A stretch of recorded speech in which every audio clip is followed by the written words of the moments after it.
Coinbase doesn't support the ASI merger. What is going on there? A lot of other exchanges have finally come out and announced, yes, we support the merger, while Coinbase has sent an email to everybody who is using it stating, no, we do not support the merger. We are going to talk about it, and we are going to talk about other news in regards to AGIX and FED and all the other AI stuff that is going on. Welcome everybody on this Thursday this time and not Wednesday. I apologize for that. I hope a few people still find their way here. But let's get started right away. And let's directly jump into the email and look at what Coinbase wrote. So let's go over here. Yeah, here we go. So yeah, as you can see here, email from Coinbase. You probably have already seen this email or got it yourself. Upcoming changes to Ocean and FED. Ocean, I don't even use Coinbase, by the way. I have used it years ago, but yeah, that's why I got an email from them. Ocean and FED have announced a merger into the Artificial Superintelligence Alliance, ASI. Coinbase will not support the migration of these assets on behalf of users. Now, this here is a very important statement, and we need to understand what that means. This does not mean that they're going to delist anything like that. This just simply means that Coinbase, when you have your FED tokens or your Ocean tokens on Coinbase, Coinbase will not merge these tokens for you. So it just means that they will not interact with the merger contract, which is what all the other exchanges are doing. So maybe Coinbase does that because of their own safety issues and they don't want to be responsible or whatever it is. But this simply now just means that if you have your tokens on Coinbase, on the Coinbase exchange, important because some people still get this confused, the Coinbase exchange is not the Coinbase wallet. And we'll get to that in just a moment. But if you get this confused, look in the description. There's a crypto beginners course, and you really should get that and watch through that. Because if you get Coinbase exchange and Coinbase wallet confused, you are not ready to hold crypto, okay? So please watch that. But going back to that, this means if you hold your tokens on the Coinbase exchange, they will not swap the tokens for you. So this simply just means you hold FED and Ocean on Coinbase, then in a month, you will still hold your FED and Ocean on Coinbase, and nothing will have happened with it. You don't lose your tokens, you don't lose custody over your tokens, they will just not get swapped from Coinbase or by Coinbase for you. Good. Here's what you need to know. Merge dates. Phase 1. Ocean migrates into FED and AGIX as well, by the way. They just don't mention it because I believe on Coinbase you cannot trade AGIX. So yeah, that's why. Ocean migrates into FED on July. By the way, I'm not sure about that, but probably. On July 1st, which is what we'll look at in just a moment as well.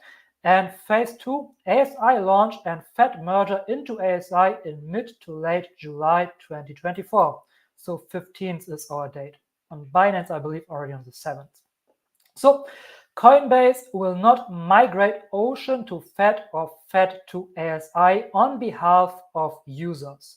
So what I just said, they will not do it for you. Users wishing to migrate the Ocean or FED tokens to ASI must swap their tokens using a self-custodial wallet. Trading will continue to be supported for Ocean and FED until further notice. Once the migration is launched, users will be able to migrate the Ocean and FED to ASI using a self-custodial wallet, such as Coinbase wallet. The ASI token merger will be compatible with all major software wallets. So no surprise here, if you hold your tokens on a self-custody wallet, may that be MetaMask or Trust Wallet or Coinbase Wallet or whatever wallet it is, Ledger or Trezor, you will need to interact with the token, with the migration contract.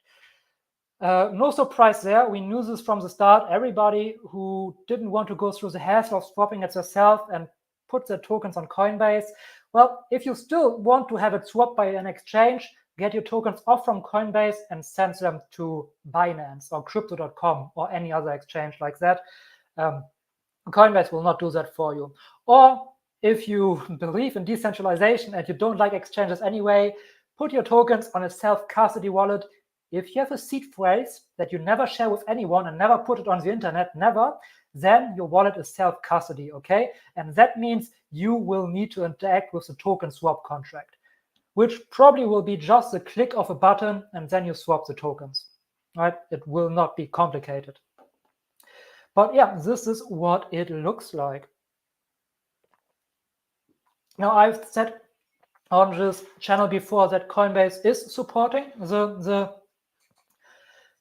merger of ASI, and this information comes from the ASI official ASI Telegram group. There was a person in there who shared screenshots of a conversation with a Coinbase official, and this, I had no reason to doubt that in any way because it was very congruent with everything else. But apparently that's not the case, so I am sorry if I shared any false information here, and I will definitely make in the future clearer where I get information from and what you can expect from this kind of information. But yeah, as it looks like Coinbase, I mean, this is not the end of the world. Some people reacting like crazy again. There's always this short-term, oh God, the world is going under. It's really not that bad. All that means is that you will keep your FET tokens, that you will keep your Ocean tokens on the Coinbase exchange, and there they just stay. And at one point you can migrate them if you want, or you put them now to another exchange and that exchange migrates them, or you keep them on Coinbase until further notice. Now, this still also does not mean that Coinbase will not list ASI. For all we know, Coinbase might list the ASI token soon-ish, especially if they still continue to have FET on Coinbase. And what we know is that FET basically is the ASI token, right? The FET token becomes a hard fork and then turns into ASI. So from my point of view, at this time, it's likely that Coinbase probably will have the ASI token on there at one point. But yeah, we'll need to see about that. I'll definitely keep you updated with all new information coming from there. Now, moving on here with this here, I believe. Oh yeah, with this here first. So what did I do? Sorry. So as we know, many other exchanges, here we go. Many other exchanges have come out and have said, hey, yes, yeah, merger, all cool, we support that. Binance was the first, and then we hear the ASI Alliance on the official Twitter account shared a few of these. Here, HTX Global, which I don't even know, but they came out and said, yes, we will support Fetch, Ocean Protocol, and Singularity Net merger, as well as Crypto.com, which I'm very happy about because obviously Crypto.com is my main exchange that I mainly use, and Phemex as well. Yeah, and then a few other exchanges that have publicly shared this and said, yeah, we are supporting the merger. But let's jump into this here. This is the official statement of the ASI Alliance in response to the Coinbase news. In response to recent communication from Coinbase and other exchanges regarding the upcoming token merger, we would like to clarify that this coming Monday, July 1st, only phase 1, during which all tokens will migrate into FET, will be taken place. So all the tokens are migrating into FET, right? This is phase 1, that's the Ocean tokens and the AJAX tokens all migrate into FET. That just means that these tokens now migrate into that network. It does not mean that FET gets rebranded into ASI. This happens later in phase 2. So when we look here at the timeline, on Monday, July 1st, AGIX and Ocean tokens will merge into FET. The project will rebrand to the Artificial Superintelligence Alliance across platforms like CoinMarketCap and CoinGecko. AGIX and Ocean deposits and withdrawals will be closed on most exchanges. Not on Coinbase though. Coinbase will continue to trade AGIX and Oceans. On most other exchanges, AGIX and Ocean deposits and withdrawals will be closed on July 1st in preparation for the merger. AGIX and Ocean will begin the process of delisting from exchanges while Fed deposits and trading continue as usual.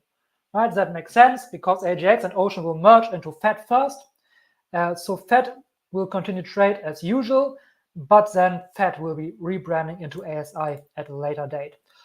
And here, this is the most important thing here, in my opinion. On-chain token migration platform will open on the Singularity DAO dApp.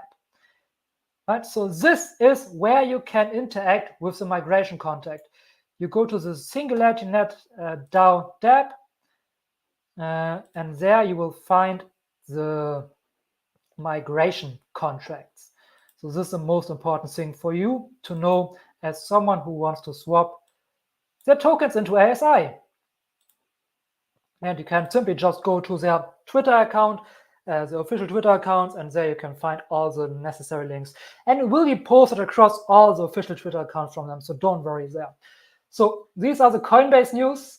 Any other questions, let me know in the comments. And yeah, let's discuss. All right, so yeah, these are the Coinbase news. Again, any questions about it, let me know. And then aside from that, and it's really damn hot here, so apologies if I'm sweating a bit. I have my flat is right under the roof, and the sun is burning onto this. It's yeah, very, very hot. Good. Anyway, if hypothetically I have AGIX on a hardware wallet, Trezor, will I be able to swap for Fed? Yes, obviously.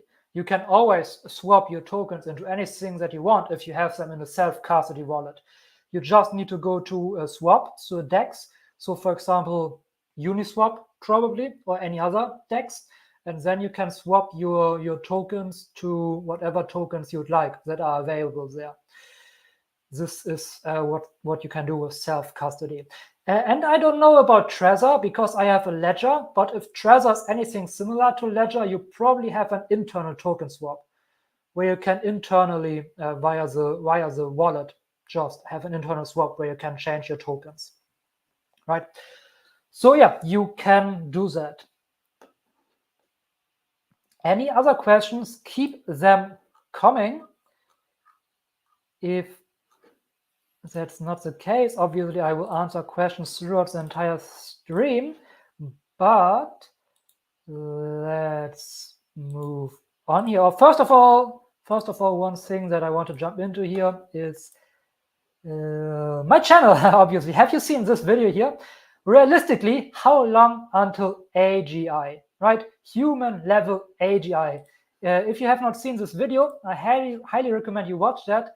But I want to talk about one thing here, which is what some people in the comments say, and one thing that people maybe don't fully grasp, or maybe I understand it wrong. But one thing in that video where I talk about how LLMs will probably not turn into AGI, we need to understand that LLMs, while they can do amazing and great things, let me actually get into my whiteboard here. When we talk about AGI, we want to understand what AGI actually means.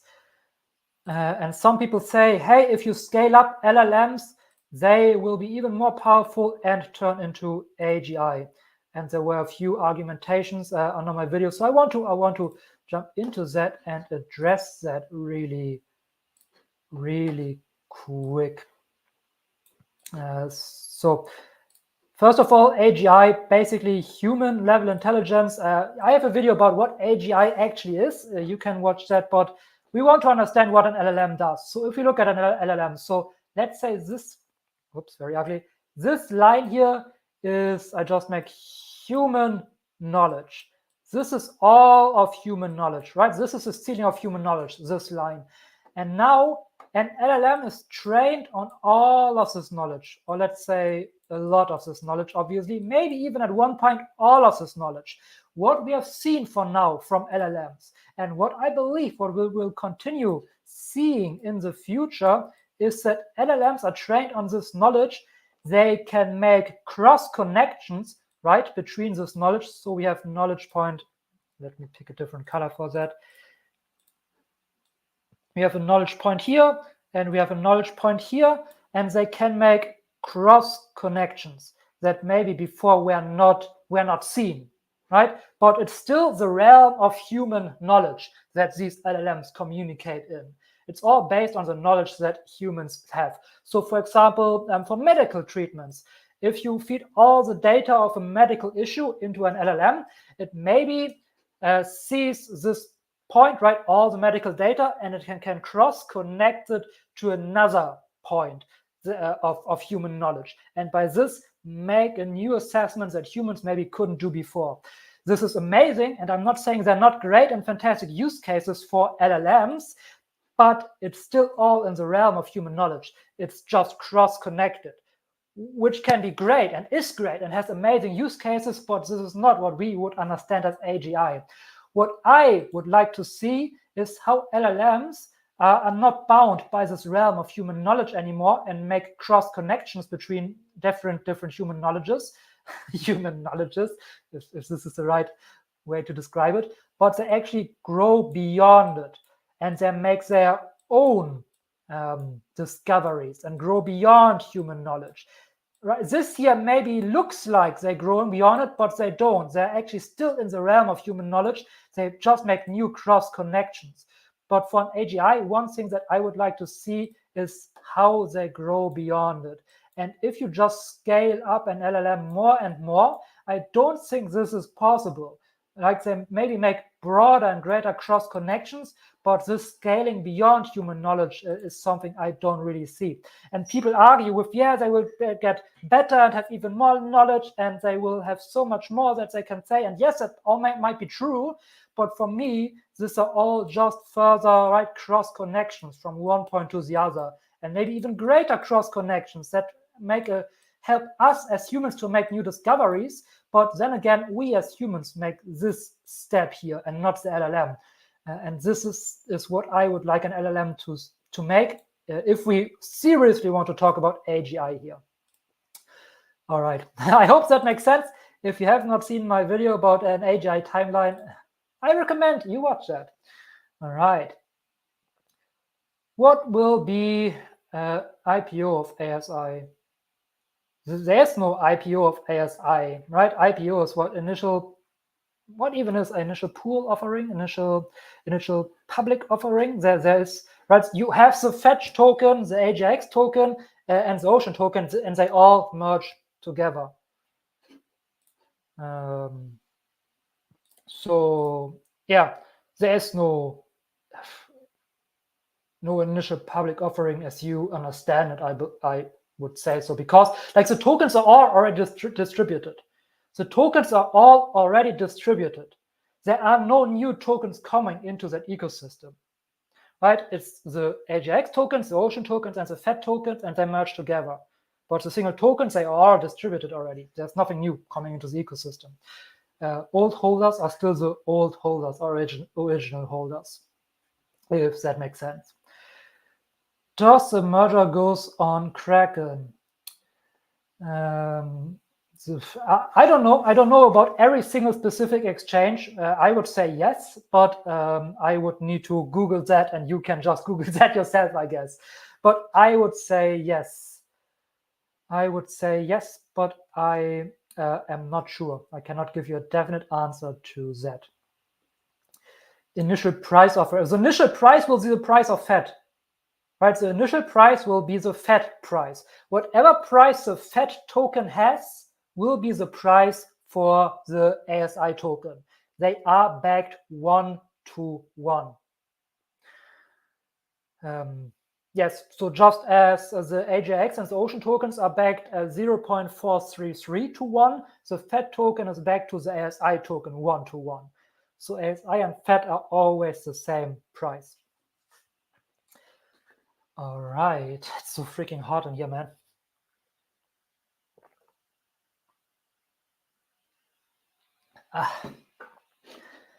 All righty. Any more questions? Keep them coming. And let's jump into this exclusive interview with Dr. Ben Goertzel, which we all know is the CEO of SingularityNet and also the CEO of the ASI Alliance. promising use case for AI and blockchain. So a few interesting things here.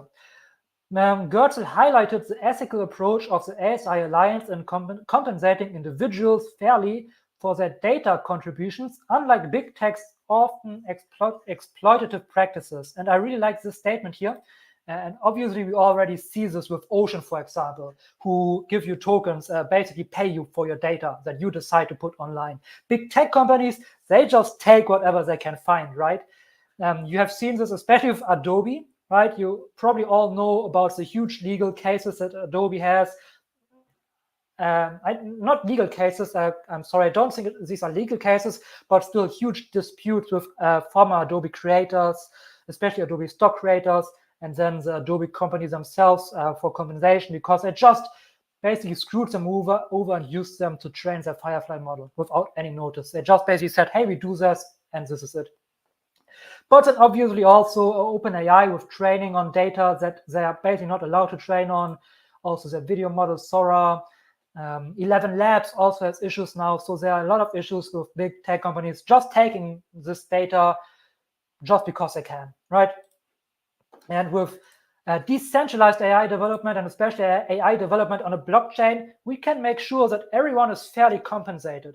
And we can also make sure that on a blockchain that if data that has been taken from somewhere or has been willingly given from somewhere and then used in the future is continuously compensated for the amount which it gets used. Because with blockchain, you can always refer back to that and give a kickback to the original creator or the original person who offered the data up in the first place.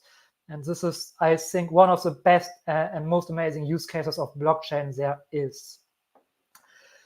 All right, so this approach includes utilizing a variety of compute resources, so the Hyperon approach, right? The OpenCog Hyperon system, which is an AGI system that the ASI Alliance is building. And this approach includes utilizing a variety of compute resources from home computers to data centers, ensuring a decentralized network of advanced AI purposes. And we all know it should be a decentralized network so that big tech cannot control it or governments cannot control it or shut it down, but you have decentralized networks across all the globe, including maybe you and your home computer. And this ties into NuNet. If you don't know what NuNet is, definitely watch my NuNet video on my channel. But NuNet basically will enable you to offer your compute resources to the overall vision of decentralized AI development.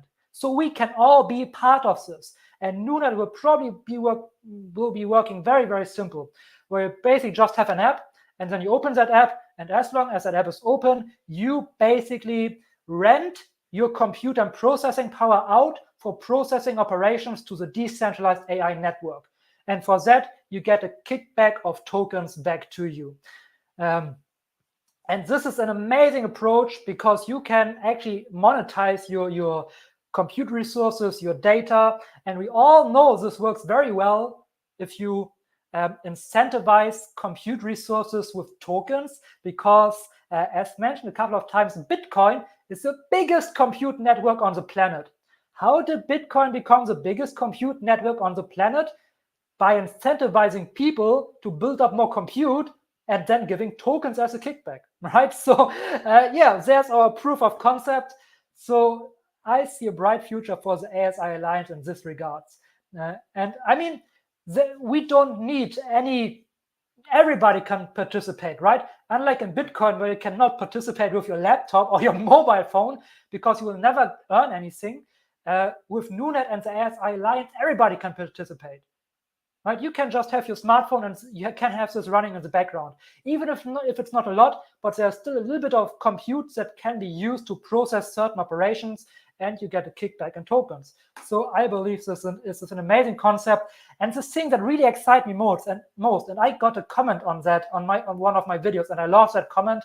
It was in the regards of I really get super excited if I think about that we as the people of the world can beat big tech in a decentralized way by just all working together and using our own resources, compute resources, whatever we have to build decentralized AI and AGI. And yes, we really can do that, right? Every freedom-loving person, any person who wants a democratized and decentralized development of AI and AGI systems can contribute to that by offering up their own resources, no matter how small they are, but by offering these resources and even getting a kickback with that. And like that, we can come together and beat big tech. And this is just freaking beautiful, in my opinion. Let me know what you think about that. But I think this is fantastic. And this is why I stand fully behind the ASI Alliance and everything they are doing, and why I'm so excited about this project. All right, here. We have already overcome all the major technical challenges in creating decentralized AI protocols with a high level of transparency and security. The main hurdle now is growing adoption in a market where big tech has already secured significant mindshare and financial resources, right? And this is us. This is us, right? We are there for the adoption. If we use that, if we offer up our own resources and get a kickback, of course, for that, then yeah, we can beat big tech. Decentralized systems have more people with a sense of personal vesting in ethical system performance than centralized ones. This is another thing. If we have a decentralized systems across the world, there are multiple people who all have an interest in making this as ethical as possible. If you have a centralized system, there's a small board, and OpenAI is the best example for this. Their ethical board for ethical questions and safeguarding things consists out of people who have an interest in making money, just people who are working in OpenAI. And their interest, first and foremost, is to make money. So there's a huge conflict of interest. If you have a decentralized, the first interest is not necessarily making money, but there are many, many people across the entire globe who are interested in making this ethically proof, right? And making this as ethical as possible.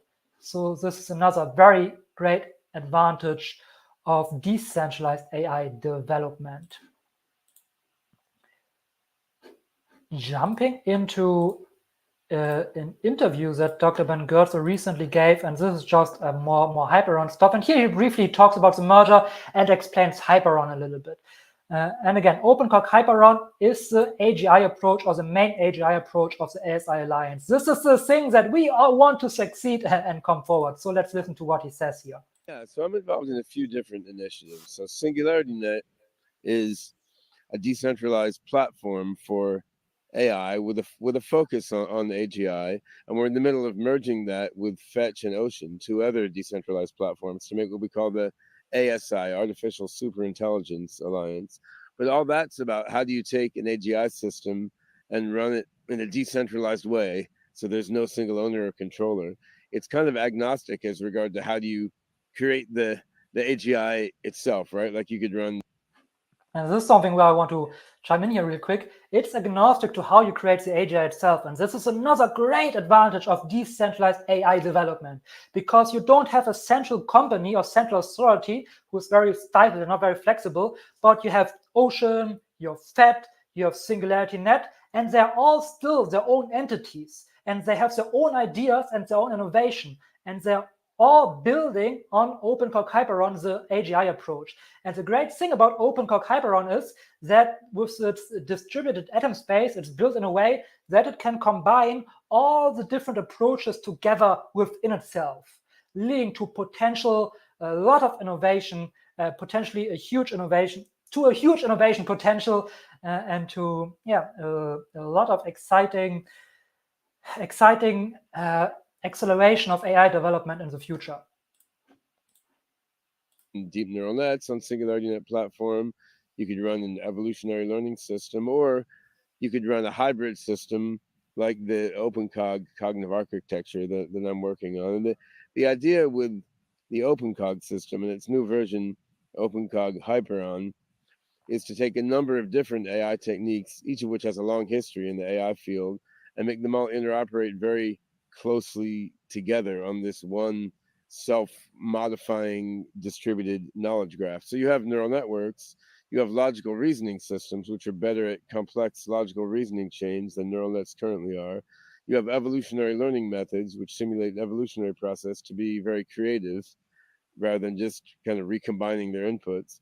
And you put neurological and evolutionary AI methods together in this one big decentralized knowledge graph, and this is OpenCog system. Now, we played with this for a couple of decades. Now, as you can see, just a beautiful approach. He just explained it as well. You can put all of these different approaches together and then maybe get a lot of amazing synergetic effects. So yeah, very, very excited about the further development of OpenCog Hyperon, as I'm sure we all are, right? This is why we are in the ASI Alliance and why we believe in the huge potential of it. Judy, hi there, great to see you. Great to see you here. You are excused for being late. I hope you're doing great over there. In Louisiana, was Louisiana, was that right? I hope that was right. If not, my apologies. All right. After Ben Goetzel, let's move on to another great brain behind the ASI Alliance, which is a founder of Fetch, Humayan Cheek. And he also gave an interesting interview that we want to jump into here for a few moments. Tech stack. So if you think about data, and then on top of data, you have the large language models. And then on top of that, if you're building applications, the new way of building applications is using agents. So Fetch is building that layer where you can build applications. So he's talking about, right, you all know the Fetch approach is a great customer interface where you can interact with your AI agents and they do stuff for you. Applications using agents. So agents are actually really interesting because a lot of companies are realizing they can plug a language model in and use their own data. What are customers coming to you and talking about right now, given that interest? So it's quite interesting that people just use the word AI as a whole encompassing thing. But what we have seen a lot of traction on is just like with websites. When you have websites, people can ask for information from the website. Agents actually are the next iteration of websites. So effectively, you can have an agent which can actually give you information, which can interact intelligently with you.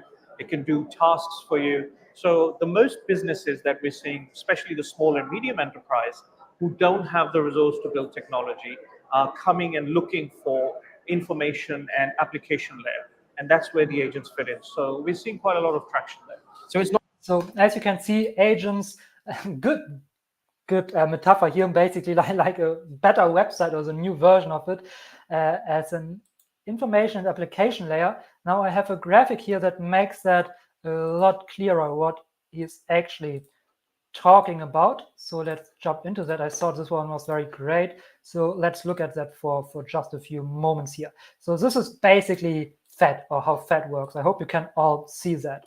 So how can Fetch AI be used in real world examples? Right, real world examples. First, we have here logistics. Fetch AI's autonomous agents could optimize logistics by analyzing and predicting optimal routes, reducing costs, and improving delivery times. And we have, for example, a lot of logistical applications for blockchain, VeChain, for example, but Fed AI agents could also play a major role in that. And this is already a proven use case that's very, very good for blockchain. Also, data analytics, Fetch AI algorithms, but Fetch AI's AI, this is so ridiculous, okay. Fetch AI's AI algorithms can analyze large data sets, provide valuable insights, predict trends, and help businesses make informed decisions. So, of course, when you have agents that are connected with a lot of data, they can analyze it in a very, very good, much better way than you could as a human being. Healthcare. Autonomous agents could manage patient data, schedule appointments, or monitor vital signs, improving effectively in healthcare delivery.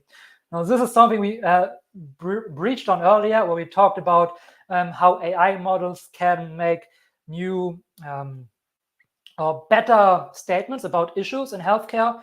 Obviously, not AGI yet, which I talked about, but yeah, this is something that AI agents could do as well.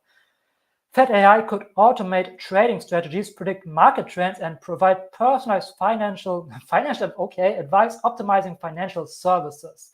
Now, maybe this could be closely connected with the Ocean predictor model.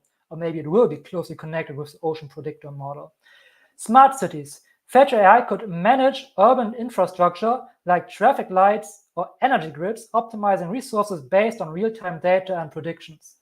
Man, if Fetch AI agents at one point manage that the Deutsche Bahn comes on time, then I will throw a huge party and you're all invited. Supply chain management, like it's ridiculous, just to mention real brief. Like Germans, I think, are kind of known for being very punctual on time. And the huge contrast to that is the Deutsche Bahn, which is the worst bahn or the worst train company in the entire world that cannot manage to ever be on time, ever. Anyway, moving on here. Supply chain management. Fetch AI could provide real-time tracking of goods, ensure transparency, and automate inventory management using smart contracts and autonomous agents. Now, I've talked about a few of these things as well in a recent video that I made about Industry 4.0, combining AI and blockchain. So you maybe want to check that out. But these are all real-world use cases for Fetch AI agents. And obviously, these Fetch AI agent real-world use cases are just a small part of the whole ASI Alliance.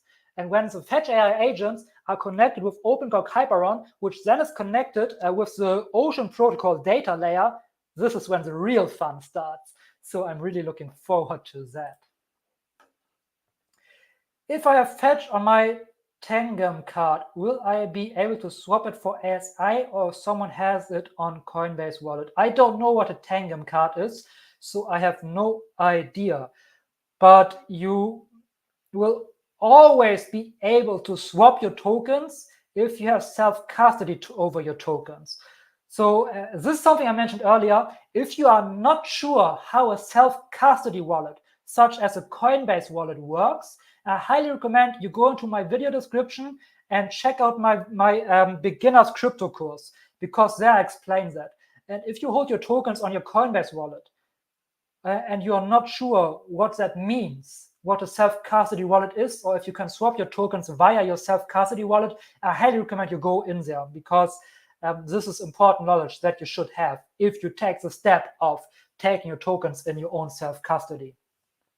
But in general, you will be always able to swap your tokens. Even if you hold them on an exchange. Of course, on exchange, they are not that secure, because exchanges can do whatever they want whenever they want it. It's not your own self-custody.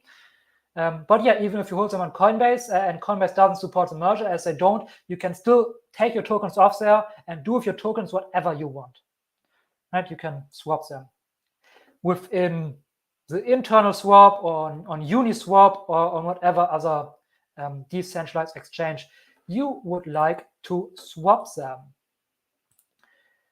All right, any more questions, keep them coming. But talking about AGIX and FED, let's look into this here again. And we always see this, and I really love this, that again, FED is the top coin when it comes to social activity in the AI ecosystems. So here, these are top AI ecosystem coins by social activity. And we can see here, FED is on the #1 spot. Then AGIX follows a little bit later, and Ocean follows here as well. We also see Tau very strong. I recently, just 2 weeks ago, made a video about Tau. Now again, if you are watching this channel, I'm pretty sure you are excited about every decentralized AI approach, because we don't subscribe to crypto tribalism here. We all love and support each other, okay? Crypto tribalism will lead us absolutely nowhere. If BitTensor with Tau builds a great decentralized AI project, amazing. I love that. Because it's all against big tech, right? Our quote-unquote enemy is big tech and not other crypto projects, okay? So I also love to see Tau strong here when it comes to social activity. But this also means I'm very excited how this graph will look like when we have the ASI Alliance, because this probably would then mean that the FED and AGIX and Ocean would be accumulated together, which would make them more than twice, probably more than 3 times as strong as the second place here. So yeah, we are really building a huge, amazing community, very, very strong community over here. Alrighty, and now let's jump into a few general AI news. And this one I need to share with you. So as you maybe have seen, Anthropic's Claude 3 Sonnet outperforms OpenAI and Google in enterprise rates. So we have a new strongest model. And the main thing I want to show you here is this graph. And this is so ridiculous to me. So I hope you can all see that. But what do you see in this graph? Can I zoom in here? What are we seeing when we look at this graph here? Right?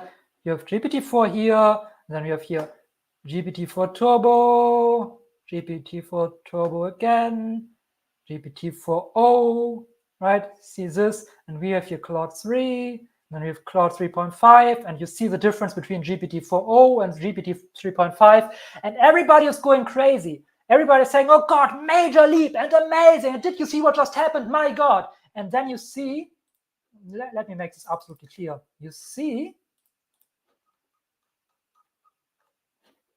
why can I not zoom in here? This is so annoying.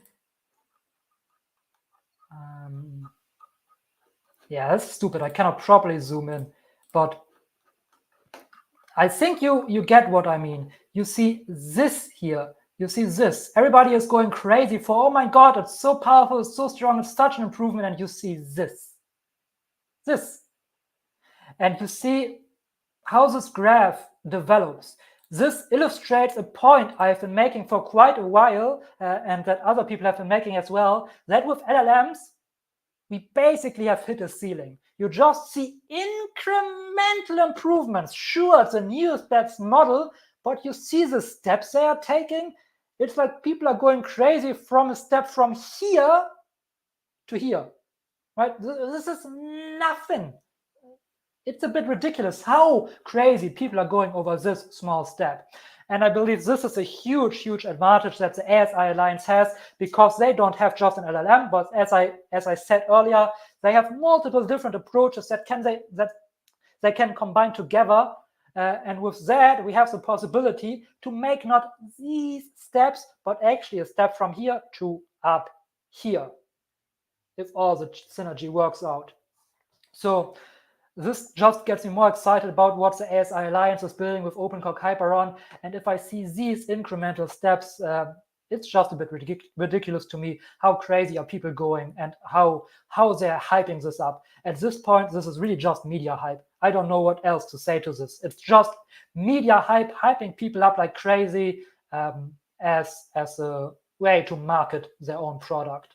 Because this is, yeah. Oh, it outperformed the benchmark by 0.001 point. Yay. Yeah, that's basically what it is at this point. Good, enough of that story. Now let's jump into something that I found very, very cool, because I'm a bit of a biology nerd, especially when it comes to evolution. Evolution is basically my hobby, and evolution has been my hobby since I have been, I don't know, like 8 years old. I have always been into evolution. So yeah, and I don't know what this says about me, but let's look into this here.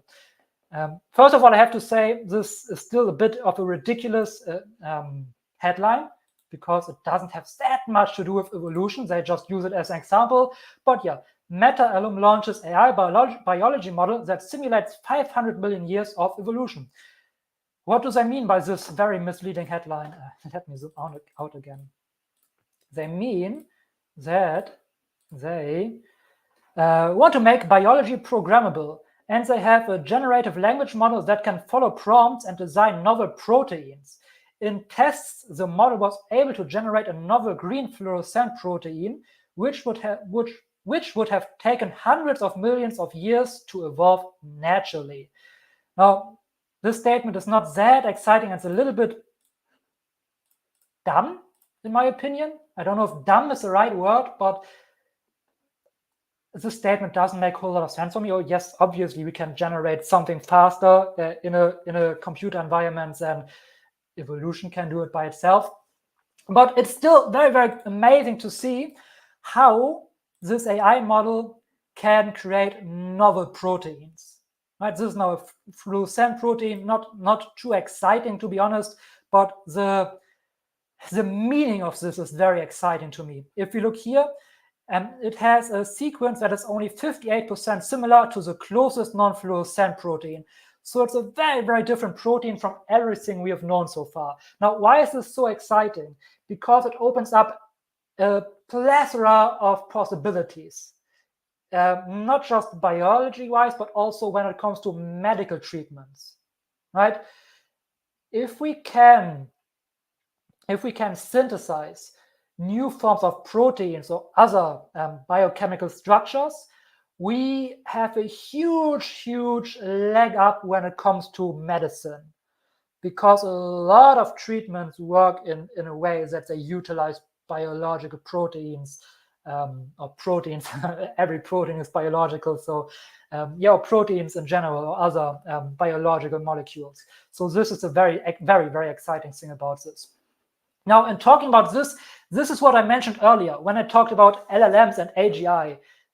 Here, the LLM, again, did not come up with new knowledge. It maybe looks for many people that it came up with new knowledge, but it actually did not. It just combined already existing knowledge together. Already existing knowledge, it combined together, and out of that, it formulated something that looks like new knowledge, which is synthesizing a new protein, but it really did not. It just combined new knowledge to make something new. I'm not sure if you get the difference. I'm not sure if I really get the difference, but there's a difference between combining already existing knowledge or coming up with something completely new. There's already also a difference with doing this with the help of human prompts in a certain direction or making it on your own. So this is still very, very far from being AGI. Right here. So many have wondered if we can train these models to decipher the core of language of life and then use them to develop novel molecules, which is what I said earlier, which would be make for great and amazing improvements in many areas. Yeah, so these are the main stories of the day. Still 7 people watching. I hope a few of you made it here from the usual Wednesday live stream. As you all know, usually I stream on Wednesdays, but I had to make it on Thursday today. Next week, I'm pretty sure, let me look at my calendar real quick. I'm pretty sure next week I will be back to Wednesday, to our usual schedule. So I hope to see all of you then there. Shout out to every single one of you spending your time here with me. I would highly appreciate if you could hit the like button. That is the best and most amazing thing you can do. Aside from watching more videos on my channel, they are all good. Maybe they don't have the best audio quality, but I'm working on that. I will probably have a new microphone very soon. If you want to support me with getting a new microphone and with making this channel better, I would highly appreciate if you would become a channel member, right? A channel member. This is probably the very best thing you can do to support me. So maybe you want to check it out. Channel members, the lowest tier, get updates, community post updates. Often I talk about what the crypto markets do, usually Bitcoin. And with that being said, let's jump into our Bitcoin update. And let's jump into the monthly here and talk about a few things. Let's get rid of this. Let's get rid of that. Let's also get rid of this. And let's just look at Bitcoin in the monthly here. So a few things that we want and need to look at are, first of all, our okay, let's actually not look at the index because I don't want to get rid of my drawings, but then let's jump into the futures market here. And we want to look at this monthly inefficiency. Let's just keep it at, let's make it gray because it already has been tapped. So we have come down again into this monthly inefficiency. What we really do not want to see is this swing low broken. I mean, it wouldn't be that horribly bad. I wouldn't be bearish, but ideally, if we want to remain kind of bullish, we do not want to see this swing low here broken. If this swing low gets broken, we'll probably go down further. We'll probably sweep through this whole fair value gap here. Now, fair value gaps are always being replaced. Now, sometimes being filled again, almost always. Sometimes it happens, or often it happens when we are very bullish that we just tap in here and then we freak out. This did not really happen. We came back down into the fair value gap. So if we take this swing low here, we could see Bitcoin coming down across this whole fair value gap. And when we come down across this whole fair value gap, I believe that we'll probably come down into our next swing low. Now, not necessarily our next monthly swing low down here. If we take this, we could take this, okay? We could take, if we take this truly, then I'm turning fully bearish. We could take this very briefly, and by very briefly I mean we could wick down in here and then immediately find sensitivity and break out again. Because what is down here? Down here are stop losses, a lot of stop losses from people who have taken longs, okay? And Bitcoin loves to run out stop losses. So we could, where am I? We could take these stop losses down here. But what have I done? What have I done? Anyway, yeah, we could take these stop losses down here from a lot of people who are long. But yeah, if we take them and then jump back up, it's not that bad. But if we take them and then close a candle below that, I would say the bull market is over. Now, this is still a very, very, very long way to go, as you can see. And we still have a lot has to happen before we go there. So let's look into our weekly here. When we look into our weekly, we can see that we have our next very prominent weekly swing low right around here. So I would not be too surprised if we come down here. Now, I mentioned this on the last stream, but Bitcoin has had his chance to freak out, right? There were a few signals in here that we have gone through when they appeared that told me, hey, maybe now we get a harsh rejection from the bearish movement and freak out bullishly. And Bitcoin looked like it wanted to, but then it didn't. So as I mentioned last stream, we probably will range out for a while now, or possibly go deeper. Now, again, if we take this swing low here, we'll possibly go deeper. And the first target for me would be this weekly swing low here, right? The first target would not be this weekly swing low. This would be one of my later targets. Actually, my first target would be this pool of liquidity right here. Now, if you can see, this here is a giant bull flag that traders are probably playing to get a long off of here. And traders who want to get a long off this bull flag, they set their stop losses right here.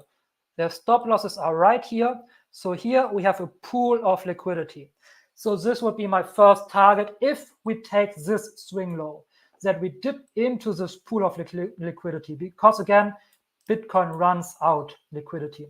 What does that mean? Pool of liquidity, that means here are stop losses, right? A lot of stop losses from everybody who is playing, who wants to take this bull flag to go here and then freak out, who's playing this bull flag. They all have their stop losses down here. And Bitcoin loves to run out stop losses. So it would not be bearish for me if we take these. In fact, if we take these, this would be probably very bullish for me, because if we take this, a lot of people will go short. And if people go short, what happens? We generate a lot of short liquidity above here. And what does Bitcoin? Bitcoin runs out liquidity. So it will probably run up again to take this short liquidity. So yeah, this down here would be one of my first targets if we take this swing low here. All right, let's jump into our daily here. And on the daily, we dipped into another fair value gap that we left here. So we left a fair value gap right here, and we just dipped into it. So this is a bearish sign to me, because we dipped into the halfway point of this fair value gap and we got rejected from it. we immediately got rejected from this fair value gap and came down lower. So this tells me that we will probably come down again. Now, again, not financial advice. I have no idea what I'm talking about. Everything could go another way, but this for me at the moment does not necessarily look that great. If we go into our lower time frames here, one thing that happened is, and again, I talk about this all the time, but what we see here is, if we take our box here again, that we have a double top here basically. And let's make this one green here, that we here have a double top. If you see this, maybe it's a bit better in the 1 hour, not necessarily, maybe in the 5 minute. Yeah, it's a bit better here. But in any case, we have kind of a double top here. So if you have paid attention, what do we have in a double top? Liquidity. So what happened? Bitcoin came up again and ran out this double top, right? It took all the short liquidity that this double top here generated and ran it out. What do we have here? Oh yeah, we have a double bottom here, right here. You see that? It's not a perfect double bottom, but traders will still see this as a double bottom. So this would probably be something I would look at if I would take a short, this liquidity to be run out next year. Now, at the moment, now where do you enter a position when you go into trading? Again, if you are interested in this, join my Discord. I would highly appreciate anyone joining my Discord anyway. And if you're into trading, I highly recommend you watch Crypto Lifer. Everything I do comes out of the 99 Crypto Lifer trading group. So I'm not an expert at this, but what you basically want to do if you want to trade, you want to take shorts when the market in green candles and take long in red candles, right? So you want to go long down here and you want to go short right here. So what is your short signal? My short signal is we have run out liquidity right here. Double top, we have run out liquidity. So I actually went short up here, right? Because we run out liquidity. There was another thing that I wanted to see. So I took a short right here. I already took my partial. So we have a 1.5% at 1% because I trade with 100 leverage or maybe sometimes with 200 even. At 1%, I have a 100% win. This is why I take a partial of my position. So I already won this trade here. Another signal for me would be I leave a runner to run out this liquidity down here. Another signal for me would be to take a long. If we now run out this liquidity down here, I would take a long, right? I would take a long to run it back up here to maybe the next point of liquidity. But this is how I trade basically. I look where do we have pools of liquidity, and then I want to go into a short when we run out short liquidity or into a long when we run out long liquidity. So if anyone cares, if this is interesting for anyone, this is how I trade. Here, for example, we have another pool of liquidity, another double top here. So at one point, Bitcoin will go back there. We don't know when, but at one point, Bitcoin will go back there. I enter very small positions with very high leverage. So in case we go down here, and this is just for longs here. This is not for shorts. This is just for longs because shorts could kill you when it comes to that. But in case if you go down here, I enter a very small long position just in case we go down lower. Because if we go down lower, I can add to my position. And if I add to my position, I need a smaller move up to be highly profitable. So this is basically how I trade. If you're interested in this, join the Discord and we can talk about this further. But yeah, again, let's sum it up. What do I see for Bitcoin happening? At the moment, it looks kind of bearish for me, I have to say. Because in this daily fair value gap, we found a harsh rejection right at the midway point. So if we want to be bullish, I want to see us trade up, and I want to see us trade up at least to here, right? I want to see us trade up and break this high here. If we make a double top, we will probably come down, but this still would be bullish for me because at one point we will run out this double top, right? But if we want to be very bullish, we would need to get above this point. If we are bearish, and I mean bearish in a sense that we go back down here to this pool of liquidity or possibly even lower, we would need to break this swing low here. And Until one of these scenarios happen, I see us ranging out. So these are my scenarios. Bullish, we go back up here. Bearish, we break this swing low. Ranging out, nothing of this happened, and we keep ranging out. So yeah, this is what I see happening for Bitcoin. All right, good. And with that being said, this probably was it for today. Thank you so much for watching, everybody here. If you have any more questions, let me know down in the comments. 8 people being here still with me. I appreciate every single one of you. I love you as my community. I really appreciate you hanging out with me, spending your time with me. And I'm seeing all of you next week. Don't forget to leave a like on the way out and have a great rest of your day.